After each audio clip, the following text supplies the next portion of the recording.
Okay. I feel like you've buried the lead all of these years that you and Cody had a way more physical. That, through a lot of communication and patience and forgiving, that we can build trust again. Oh, yeah.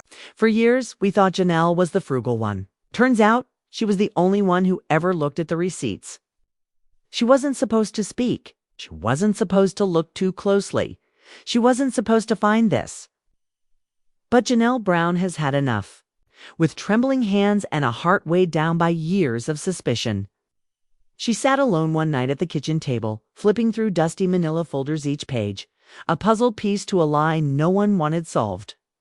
Her reading glasses slid down her nose as the highlighter hovered midair. Then, suddenly, a number, and another, a pattern she couldn't ignore. Why does everyone think you're in charge of the money?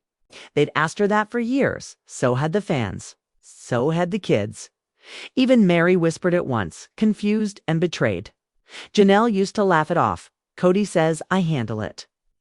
But what Cody never said was that he was pulling the strings while pointing the finger. And Robyn was shopping.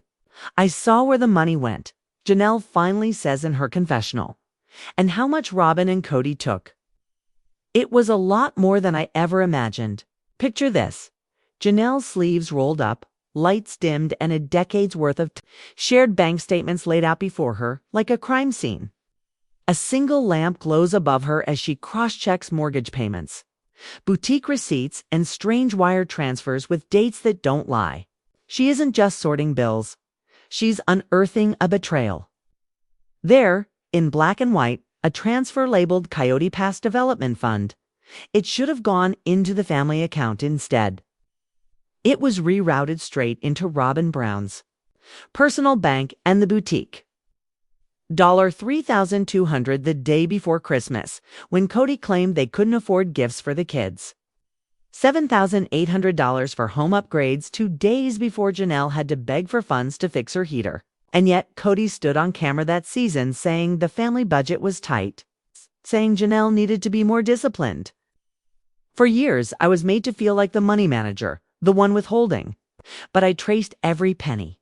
And these withdrawals, they don't point to me. They all lead to Robyn. Janelle's voice doesn't shake, but the studio does. The crew falls silent. Producers glance at each other. Even Mary gasps off camera. It's not just a confession, it's a reckoning. And as Janelle snaps the final folder shut, she doesn't flinch. He thought I was hiding money from him, she says quietly. So I showed him what I contributed. And then I showed him what they took. The internet erupts. Women on Facebook are tagging each other in spreadsheet tutorials. TikTok explodes with duets of Janelle's confessional. And somewhere in Flagstaff, Robyn's phone lights up with hundreds of unread notifications. The hashtags hit hard. Hashtag Robyn took the money. Hashtag justice for Janelle. Hashtag Coyote Pass scam. Hashtag receipts DONT lie, but behind the trending topics and viral edits. Something else is happening. Something deeper. Women who've kept the lights on while being gaslit about overspending are standing a little taller. Mothers who were shamed for asking questions are opening their own dusty folders. Because when Janelle Brown quietly exposed the paper trail, she didn't just expose Robyn. She woke up every woman who was ever told she was the problem. And once that fiscal dragon opens her eyes, she doesn't sleep again. Now let's walk through the ledgers. Because the truth, it's not in the tears. It's not in the televised tantrums. It's not even in the family meetings. It's in the math. Janelle arranged everything painstakingly color-coded by category. Flagstaff mortgage payments, Janelle, consistent. Robyn, deferred. Boutique invoices labeled family business, used for personal decor. Coyote Pass ledgers, family contributions versus private withdrawals. Every column paints the same picture. Robyn spent. Cody allowed it. Janelle paid.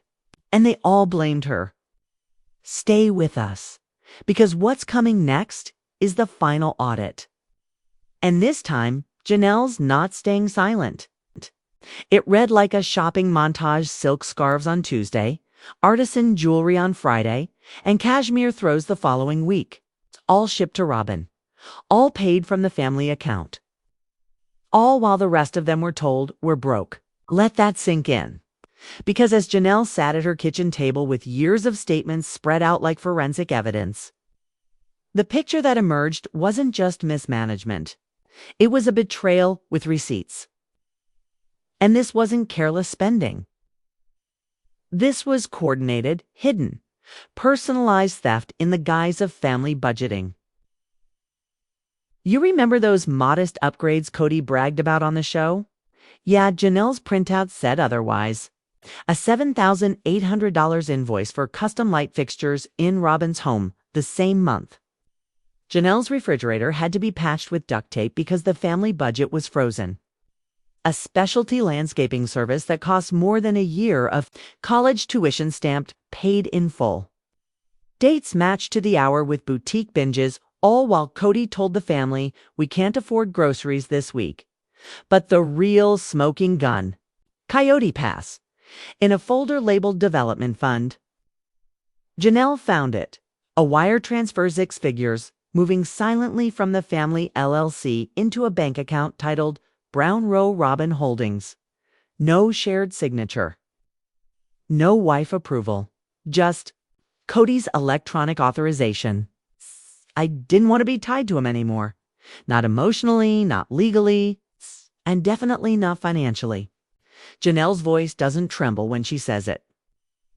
She circled the wire in red and wrote in the margin, transfer never disclosed. It gets worse because those weren't one-off slips.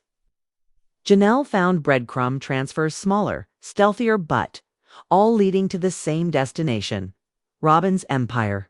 And when she cross-referenced the spending with the family's calendar, the pattern became undeniable. Boutique splurge. Same weekend, Cody claimed he was coaching the boys on budgeting. Landscaping bill. Same day, Robyn posted a photo. Captioned, recharging at home with peace. The math didn't lie. The numbers lined up like dominoes. And every single one toppled into Robyn. And here's the part that really stings. Janelle was set up from the start. Let's rewind the tape. A cozy family meeting years ago, kids buzzing with homework. Takeout boxes on the counter. Cody smiling as he handed her the family budget. You're good with numbers, right?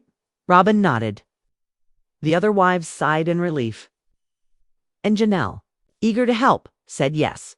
She tracked every utility bill. She built the emergency fund. She even taught the teens how to use a debit card responsibly. For years, the system ran like clockwork. Until it didn't. First came the credit card alerts for boutique items she never authorized. Then a property tax bill marked late even though she swore she paid it. When she asked Cody, he laughed. Bank glitch. You worry too much. She trusted him, 'cause that's what you do in a partnership, right? But now, with the full picture in front of her, Janelle sees it clearly. It wasn't just miscommunication, it was manipulation. Betrayal dressed as reassurance. Financial gaslighting in designer packaging. Here's what Cody did best, the disappearing. Act of accountability. Every time a wife questioned a charge, ask Janelle. She handles the books. At first it sounded like trust, but over time it became a shield, a redirect, a trap. A missed mortgage payment. Must have been Janelle's oversight. An empty emergency fund. Probably misfiled. A wildly over-budget boutique binge. Well, Janelle approved it, didn't she? And Cody said it with such ease. The others started repeating it. Talk to Janelle. She knows the numbers. But here's the truth. Janelle didn't even see some of the invoices she was blamed for. She remembers one Sunday dinner, Christine asked why the Coyote Pass bill was so high. Cody leaned back, smirked and said, Janelle balanced it. Trust. The conversation moved on. Christine dropped it. And Janelle, she never even saw that invoice. Because Cody didn't need her to approve it. He just needed her name on the blame. It wasn't a compliment. It was a smokescreen. When fans asked on social media why the family finances were so murky, Cody would post glowing videos praising Janelle's financial genius. He made her the public face of the books, while he and Robyn emptied the vault behind closed doors. Ladies, that's not leadership, that's textbook deflection. And now the fog has lifted. Janelle doesn't cry on camera. She doesn't throw plates. She doesn't scream. She simply holds up the folders line by line, date by day. Tan lets the evidence speak. We all tightened our belts. While someone else ordered a bigger belt buckle, and every woman watching, every mother who skipped meals to pay rent. Every wife who balanced a checkbook while someone else emptied it felt it in their bones. Janelle Brown will not be the scapegoat another day. Not for Cody's lies, not for Robyn's greed, not for a system built to keep her silent, because now she's speaking. And she brought the receipts. Say something often enough, and even the person being blamed will believe it. For a while, Janelle did, until she opened the books. At first glance, it was just another late-night budgeting session. Janelle glasses on, coffee half drunk, receipts everywhere. But what she found, blow the lid off years of lies, because Cody Brown didn't just hand her the checkbook. He handed her the blame. He played the long game, and he played it well. For years, Cody smiled into cameras and told everyone, Janelle's the financial brains. I trust her. It sounded like a compliment, but it was a trap. Because if an audit ever came knocking, the land payments were missing, the books didn't add up, or a wife dared to ask, where did our money go? Cody could shrug, point to the footage and say, ask Janelle. I trusted her. Meanwhile, Robyn was picking out new patio furniture. That's the brilliance of manipulation, repetition. Repeat the lie until even the one carrying the weight believes it. Janelle did for a long time. She'd lie awake at night, replaying transactions in her head, wondering, did I miss something? But now she sees it for what it was, a smokescreen. Cody's carefully built wall to keep the family focused on her while he funneled the funds elsewhere. Once you spot the magician's trick, the illusion falls apart. And Janelle wasn't the only one waking up. When she laid out her findings, Christine's eyes narrowed. Not in disbelief and recognition. I've seen this before. Back when Cody weaponized her longing for love, his affection vanished the moment she questioned him. Christine once thought she was just too emotional. Now she sees the truth. It was never about feelings. It was about control. Mary sat silently as the numbers spilled out. But halfway through, she let out a sigh that sounded like it had been held for 30 years. The property lots, she whispered. Remember when Cody said mine needed to be downsized? For tax reasons? Back then, it felt like another bump in an already shattered road. But now seeing Janelle's flagged, transfers Mary's memory, reactivates like a time bomb. What if that downsizing wasn't about taxes at all? What if it was just another shell game? Slide land value here, pad a personal fund there, and blame the math on anyone but himself. At that kitchen table, something powerful happened. Connected the dots. Christine's emotional baton-switch. Mary's mysteriously shrinking lot. Janelle's boutique charges she never approved. Each wound was tailored to their deepest need. Christine, affection. Mary, security. Janelle, integrity, and in every case. Cody and Robyn got richer. But nothing could prepare them for the final revelation. Let's go back painfully to a day the family will never forget. Garrison Brown's funeral. While the rest of the family gathered in solemn grief to honor a life cut short. Cody and Robyn turned the graveside into their own private spotlight. Remember the photos? His hand on her knee, her head on his shoulder. A weeping tableau of what looked like unity. At the time, we cringed, but chalked it up to tone-deaf affection. Oh, it looks a lot more like a distraction. Because that same week, a 5-figure withdrawal left the family account. Label, emergency travel expenses. But when Janelle crunched the actual numbers, modest airfare and lodging would have cost a fraction of that. The rest, a Home Depot charge, a boutique stop in Las Vegas, a luxury floral delivery not to the gravesite, but to Robyn's home. While Cody wept about grief on camera, household funds quietly financed a private shopping spree. Christine recalls it now in a new light, standing a few rows back, holding Mary's trembling hand. Cody adjusting Robyn's coat in the cold wind. Like they were at a family reunion, now it feels like a performance. Staged moment meant to draw the eye and shield the truth. And the cruelest irony. That money could have gone toward a scholarship in Garrison's name. Instead, it bought new patio chairs. Christine pulls up an old text thread. Cody blaming a Coyote Pass survey delay on accounting confusion. Janelle points to her spreadsheet. Same month, same time. A boutique binge and landscaping service charge, paid in full. Mary pushes her property documents across the table. The anecdotes are over. This is no longer scattered suspicion. It's a mosaic of manipulation. And for the first time in years, they see it. All of it. Once you map out the pattern, you also chart the exit route. Because Cody's house of cards didn't fall in a single gust, it fell one receipt at a time. And the women who once trusted him with their hearts and their finances are no longer whispering behind closed doors. They're documenting, they're comparing notes, remembering, and when the truth finally aligned, even Cody's best illusion couldn't survive it. There's a bias, Janelle says quietly, and I don't want to do that anymore. Her voice isn't angry. It's clear he failed us. As a husband. As a partner. And yes, financially. Too. No shouting. No table flipping. It's just one woman with a ledger. Two more with their memories and a paper trail too damning to ignore.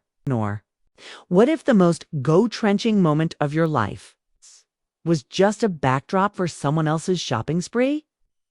Let's rewind to Garrison's funeral. The camera caught Cody and Robyn huddled together, his hand on her knee, her head nestled. On his shoulder, a picture of grief, unity, and heartbreak. But behind the scenes, designer throw pillows. That's not a metaphor. It's what they bought. Public affection up front. Private withdrawals backstage. Janelle's bombshell. The receipts when Janelle cracked open those bank logs, she didn't just find math errors. She found a map of betrayal. What should have been a shared moment of mourning was a page in the manipulation playbook. Emotional theater to distract from financial sleight of hand. And suddenly, all those uneasy feelings viewers had watching, those funeral clips, validated. We weren't just being cynical. Our instincts were screaming for a reason. The internet awakens the second Janelle's bank log went public. The internet didn't gossip. It investigated. Facebook. Groups. Lit seasoned moms and quilters ditched their patchwork to post. Side-by-sides of boutique invoices and Flagstaff decor halls. Ladies, does this lamp look like it belongs in a budget-crunched home? One woman posted, replies poured in faster than a holiday cookie exchange. That's a $400 Tiffany replica. I have the catalog. TikTok goes full CIA gen. X, TikTok lit up. Ring lights on, PDFs out. One former bookkeeper, hair in a sensible bun, went viral annotating the bank logs line by line with digital highlighters. See this charge development fund? My foot. Tap, tap, scold. Tens of thousands of likes. Before noon. Reddit's deep dive Reddit Sister Wives forum became a war room of forensic accounting. Users cross-referenced county. Land filings matched jewelry listings to Robyn's Instagram selfies tied grocery bills to Flagstaff. Boutique hauls one post titled, "Who Paid for the Cashmere Throw?" hit 500 comments in 2 hours. Half math, half therapy. It's all fire. This isn't tea, it's textbook. This wasn't just bad budgeting. It's financial abuse, and it's more common than we think. Let's break it down. Step 1. Consolidate family funds. Joint LLC, check. Step 2. Appoint a fall gal. Janelle bingo. Step 3. Quietly funnel money toward a preferred corner. Hi, Robyn's boutique. Step 4. Deflect questions. Talk to Janelle. She's in charge. Step 5. When things go south, blame the fall gal, too loyal, too tired to fight back. Sound familiar? If 2 or 3 red flags light up in your own home, it's not nagging to ask questions. It's self-defense. It's a legal chessboard now. The game's changed. The wives aren't whispering. They're organizing. Janelle forensic. Audit already in motion. Tax attorney on speed dial. CPA with a history of finding $40,000 in a bake sale fund motto. If a decimal point is off, I want it in neon. Christine Operation, Coyote Truth, hired a real estate lawyer, plans to argue that this acre was paid for with my cookbook royalties. Thank you very much. Mary called an estate planning firm reviewing every trust deed, and Will may file a